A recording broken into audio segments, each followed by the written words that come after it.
नमस्कार दोस्तों, HRDIS में आप सभी का स्वागत है। कैसे हैं आप सभी लोग? आई होप आप सभी लोग अच्छे होंगे और अपनी पढ़ाई को बढ़िया तरीके से कर रहे होंगे।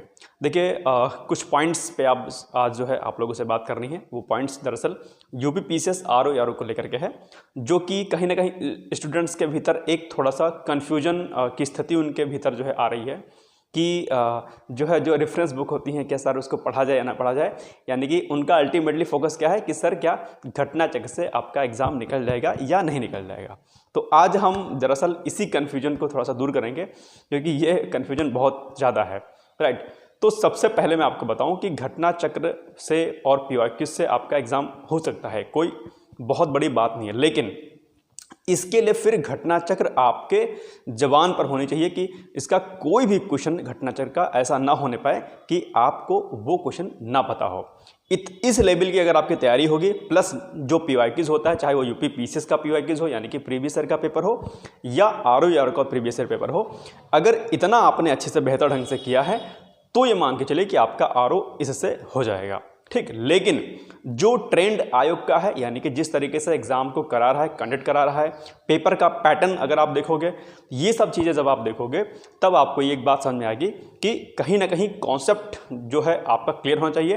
क्योंकि अभी जो एग्ज़ाम आपका फरवरी में हुआ था आरओ का, आपने देखा कि आयोग ने क्या काम किया कि प्रश्न कठिन तो उसने नहीं बहुत डाले, लेकिन ऑप्शंस उसने ऐसे बना दिए, ठीक है। यानी कि एक प्रश्न में कई सारे विकल्पों को दे दिया और वहाँ पर हम हो गए, क्या हो गए, कन्फ्यूज। ऐसी स्थिति क्यों आई? क्योंकि हमने रेफरेंस बुक का जो है सहारा नहीं लिया था, ठीक है। हालांकि ऐसा नहीं कि जिन्होंने रेफरेंस बुक नहीं पढ़ा तो वो कर नहीं पाए होंगे, ऑफकोर्स कर लिए होंगे, लेकिन उसके लिए उनकी प्रिपरेशन बहुत अच्छी रही होगी, पहले से कई साल से प्रिपरेशन कर रहे होंगे कहीं ना कहीं, राइट। अगर आप बिगिनर्स हैं, अगर आपको लगता है कि जो है आपके पास टाइम है, तो आपको रेफरेंस बुक जरूर पढ़नी चाहिए। अगर आपके पास टाइम नहीं है, लिमिटेड है, हो सकता है कि आप जो है आपकी शादी हो चुकी हो, आप मैरिड पर्सन हो, मेल या फीमेल कोई भी हो। अधिकतर कई बार देखा गया कि महिलाओं के पास समय इतना नहीं रहता है कि वो रेफरेंस बुक, घटना चक्र और बाकी सारी चीज़ें पढ़ पाएँ। उनके लिए क्या सोल्यूशन है कि जिनके पास समय बहुत कम है वो 2-3 काम कर लें। पहला काम क्या करना है उन्हें कि घटना चक्र जितनी सीरीज है उन सभी को लगा लें। घटना चक्र कैसे पढ़ते हैं इसका वीडियो भी हमने अपलोड कर रखा है, वो सर्च कर लीजिएगा, देख लीजिएगा। तो घटना चक्र हो गया, PYQs हो गया, PYQs पीसीएस का भी PYQs 10 से 15 साल का, 15 साल का, और प्लस आरओ का जो PYQs है उसको, और हाल फिलहाल में आयोग ने जो परीक्षाएं कराई होंगी उनके जो प्रश्न पत्र होंगे, उनके प्रश्न पत्रों में से जो जीएस का सिलेबस होगा वो वाला सेक्शन जीएस वाला कर लीजिएगा। इसके अलावा लूसेंट जो सामान्य अध्ययन वाली आती है उसको अच्छे तरीके से कर लीजिएगा। बाकी टेस्ट सीरीज जो भी आप जिस भी कोचिंग करना चाहते हैं, डिकोड एग्जाम की भी अच्छी टेस्ट सीरीज है, आप चाहें तो वहाँ से उसको कर सकते हैं, ठीक है। तो ये आपके ऊपर है कि आप कहाँ से क्या करना चाहते हैं, ठीक है। तो 3-4 जो सोर्स मैंने आपको बताया, अगर आपके पास समय कम है, लिमिटेड है, तो आप इतना फोकस करिएगा, प्लस करंट अफेयर्स पर फोकस थोड़ा सा कर लीजिएगा। इतने से आपका जो है क्या हो जाएगा, आपका मैटर कंप्लीट हो जाएगा। हाँ, अब दूसरी तरफ वे लोग हैं जिनके पास ठीक ठाक समय है, बहुत लोड नहीं है, उनसे मेरी रिक्वेस्ट है कि प्लीज़ आप लोग जो है घटना चक्र के साथ में जो है रेफरेंस बुक को जरूर पढ़ें। रेफरेंस बुक कौन कौन सी होनी चाहिए, इसके ऑलरेडी मैंने एक अलग से वीडियो बनाया हुआ है, वो आप लोग देख सकते हैं, ठीक है। अगर नहीं मिलेगा वीडियो तो मुझे मैसेज करिएगा, मैं उसका लिंक आपको भेज दूंगा। हालांकि आप जो है सर्च करिएगा मेरे वीडियो सेक्शन में, तो वहाँ पर आपको यूपी पीसीएस के बुक लिस्ट के साथ साथ में आरओ की बुक लिस्ट भी मैंने ऑलरेडी वहाँ पर बता रखी है, ठीक है। तो वहाँ से आप इन चीज़ों को कर लीजिएगा, ओके। तो ये चीज़ें आपको करनी है। तो मुझे नहीं लगता कि आपको कन्फ्यूजन होना चाहिए दरअसल कि रेफरेंस बुक पढ़ें या नहीं पढ़ें। आपके पास समय है तो आप पढ़ सकते हैं, नहीं समय है तो छोड़ दीजिएगा। लेकिन मैं इसके पक्ष में बहुत ज़्यादा नहीं हूं कि आप रेफरेंस बुक छोड़िएगा। क्यों? क्योंकि अभी आपके पास समय है, ठीक ठाक है। अगस्त या सितंबर में आपके एग्जाम होने की पॉसिबिलिटी बन रही है। ऐसी स्थिति में बुद्धिमानी यही है, ठीक है, और समय की डिमांड यही कहती है कि आप बुक जो है पढ़ लीजिए, फ़ायदे में रहेंगे, ओके। और इसके अलावा जो है आप मेंस की तैयारी जरूर करिएगा, मैंने पहले भी कहा था, ठीक है। इसके लिए हमने एस्से राइटिंग प्रोग्राम लॉन्च कर दिया है, आप चाहें तो उसको ज्वाइन करके अपने एस्से को आप बेहतर ढंग से प्रैक्टिस उसकी कर सकते हैं, वहाँ पर आप उसको ज्वाइन कर सकते हैं। इसके अलावा यूपी पीसीएस में भी समय है, तो उसके लिए भी आप मुख्य परीक्षा आंसर राइटिंग प्रैक्टिस कर सकते हैं, और वहाँ पर भी आप जो है अपने मार्क्स को इन्हांस कर सकते हैं आंसर राइटिंग प्रैक्टिस प्रोग्राम के थ्रू, ठीक है। तो ये कन्फ्यूजन मुझे लगता है कि दूर हो गया होगा कि रेफरेंस बुक पढ़ें या नहीं पढ़ें। अच्छा, अगर समय कम भी है आपके पास तो भी अभी आप रेफरेंस बुक पढ़ सकते हैं, कम से कम कुछ विषय की तो कम से कम जरूर पढ़ लीजिए। जैसे कि ज्योग्राफी की पढ़ लीजिए, महेश उड़वाल पढ़ लीजिए, या जो भी आप बुक पढ़े हो पहले से वो पढ़ ही रखिएगा। लक्ष्मीकांत की बुक पढ़ सकते हैं, ठीक है। ये चीज़ें जरूर कर लीजिए। और साथ साथ में जब आप पेपर करिए, सॉल्व करिए या कोई किताब पढ़िए, तो जो आपको लगे कि यार ये एक ऐसा टॉपिक है जहां से प्रश्न बार बार पूछ रहे हैं, उन टॉपिक को इकट्ठा एक जगह पर आप नोट कर लीजिए।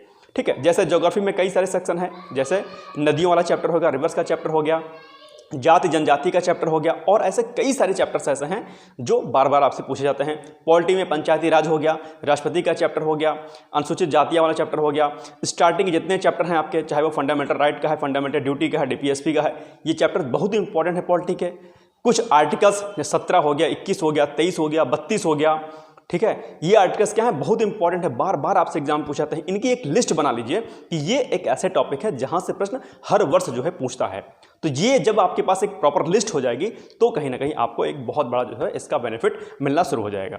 ये जब आप काम करेंगे तो कहीं ना कहीं आप एग्जाम को क्रैक कर पाने की स्थिति में रहेंगे। और दूसरा जो इसमें अहम रोल हिंदी का है, इसके लिए मैं आपसे बार बार कहता हूं, हिंदी को हल्के में मत लीजिए। समय आपके पास बहुत है, 60 में 60 लेके हिंदी में आना है, ये प्रण अभी से कर लीजिएगा। एनी हाउ आपको क्रैक करना हिंदी 60 में 60 आपको, यानी कि 60% में से 60 के 60 आपको हल करने हैं। इतना जोर आप लगाइएगा। जितना ज़्यादा फोकस आप हिंदी पे कर लेंगे उतना कम मेहनत आपको जीएस वाले सेक्शन में करनी पड़ेगी, मैंने पहले ही बताया था। ठीक है, अगर आपने 60 में 60 कर लिए तो यहाँ पर जीएस में आप अगर 70-72 तक भी अगर आपने खींच लिया तो आप कट ऑफ में आराम से आ जाओगे, कोई दिक्कत वाली बात नहीं है। ठीक है, तो ये कुछ चीज़ें हो गई बेसिकली। और बाकी डेली मॉर्निंग में मैं करंट अफेयर्स देता हूँ। सैटरडे संडे को मेरा करंट अफेयर्स नहीं आता है, इसके लिए माफ़ी चाहता हूँ। बाकी मंडे टू फ्राइडे मेरा करंट अफेयर्स डेली अब आ रहा है। बीच में गैप हो गया था, लेकिन अब गैप नहीं रहेगा, अब प्रॉपर आपके चीज़ों को लेकर के चलेंगे हम लोग। ठीक है, तो ये कुछ चीज़ें हो गई। बाकी अगर कोई समस्या आपके बीच में और आती है तो आप कमेंट बॉक्स में जाकर कमेंट कर सकते हैं, टेलीग्राम कर सकते हैं, व्हाट्सअप कर सकते हैं। ओके, बाकी पढ़ते रहिए, सकारात्मक रहिए, हौसला रखिए, परेशान बहुत मत होइए, क्योंकि मुझे पता है बहुत सारे लोगों पर बहुत प्रकार का प्रेशर है। महिलाओं के ऊपर बहुत सारा प्रेशर होता है शादी का और बाकी चीज़ों का, मेल्स पर भी घर की जिम्मेदारियों का, ठीक है, पेरेंट्स की चीज़ों को लेकर के उनके मन में बहुत सारी शंकाएं होती हैं, बहुत दिक्कतें होती हैं। मेल फीमेल दोनों में जो है समस्या कहीं ना कहीं इक्वल होती है। ठीक है, तो ऐसी स्थिति में आपको मजबूत रहना है, परेशान बिल्कुल नहीं होना है, और अपने ऊपर ना हमेशा दृढ़ जो है प्रतिज्ञ रही अपने लक्ष्य को लेकर के, मुझे इस बार एग्जाम को क्रैक करना है। मैं बार बार कहता हूँ कि मौका फिर कब आएगा, इतनी सीटों का कब आएगा, आरओ का वैकेंसी कब आएगी, किसी को नहीं पता है। या पीसीएस की ही बात कर लें, इस बार सीटों की संख्या ठीक ठाक आ रही है पीसीएस में भी, तो फोकस किसी पर हो या चाहे दोनों पर फोकस हो, आपको इस तरीके से इस बार एग्जाम को क्रैक करना है, इस तरीके से मेहनत करनी है कि न सिर्फ आपका एग्जाम क्रैक हो बल्कि आप जो है टॉप जो रैंक होती है वहां पर आप अपनी जगह जो है बना पाने में जो है वो हों, ठीक है, कैपेबल हो जाए वहां पर। तो इस तरीके से आपको मेहनत करनी है। सकारात्मक रहिए, पॉजिटिव रहिए, सुबह उठ करके योग प्राणायाम करिए, ठीक है, और अपने मस्तिष्क को यानी कि दिमाग को थोड़ा सा कूल रखिए। बाहरी जो दुनिया है उससे थोड़ा सा कट ऑफ कर लीजिए कुछ टाइम के लिए। मैं ये नहीं कहता हूँ कि आप एकदम पागल हो जाइए रूम में, लेकिन अगर हो सके तो थोड़ा सा कुछ समय के लिए अपने लिए जिए, यानी कि थोड़ा सा खुद के लिए कुछ दिनों के लिए सेल्फिश हो जाइए।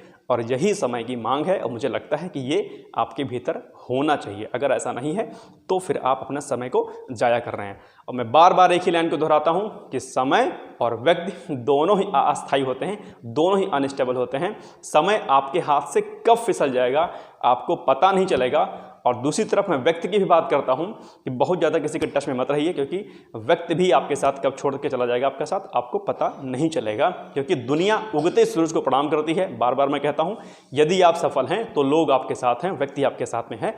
अगर आप सक्सेस नहीं हैं तो आपका बहुत खास कोई व्यक्ति होगा, वो भी जो है आपका साथ छोड़ देगा। मैं बार बार इस बात को मैं दोहराता रहता हूँ कि ताकि आप हकीकत से जो है रूबरू हो जाएं, ठीक है। बहुत ज़्यादा आदर्शवादी जो है जीवन ना बनाएं, ठीक है, सैद्धांतिक रूप से चलें, ठीक है, और अपने आप को जो है ठीक तरीके से चला पाएं आगे, ठीक है। तो सक्सेस बहुत जरूरी है, इसके लिए आप लोग प्रॉपर तरीके से मेहनत करिए। मुझसे कोई हेल्प चाहिए प्लीज़ कॉन्टैक्ट के माध्यम से आप मुझसे संपर्क कर सकते हैं। बाकी ऐसे का प्रोग्राम जो हमने लॉन्च किया उसको आप ज्वाइन कर सकते हैं। साथ ही साथ में पीसीएस की मुख्य परीक्षा का आंसर राइटिंग हमने लॉन्च किया, आप उसको भी ज्वाइन कर सकते हैं। ओके, फिर मिलते हैं अगले सेशन में। और कुछ स्टडी यूपीएससी की बाकी रह गई है, यूपीएससी वाले को मैं कल जो है कर दूंगा। और कुछ यूपी पीसीएस की स्टडीज जो भी हाल फिलहाल की 3 महीने की आरओ की है, इसके लिए मैं 3 वीडियो अलग से आप लोग के बीच में ले आऊँगा कि अभी फिलहाल 3-4 महीनों में आपको क्या कुछ करना आपके लिए हितकारी होगा, ठीक है। मिलते हैं बाद में, तब तक के लिए मस्त रहिए, व्यस्त रहिए, मुस्कुराते रहिए, खाते रहिए, पीते रहिए और सुखी रहिए। All the best. Thank you so much. Bye bye, take care.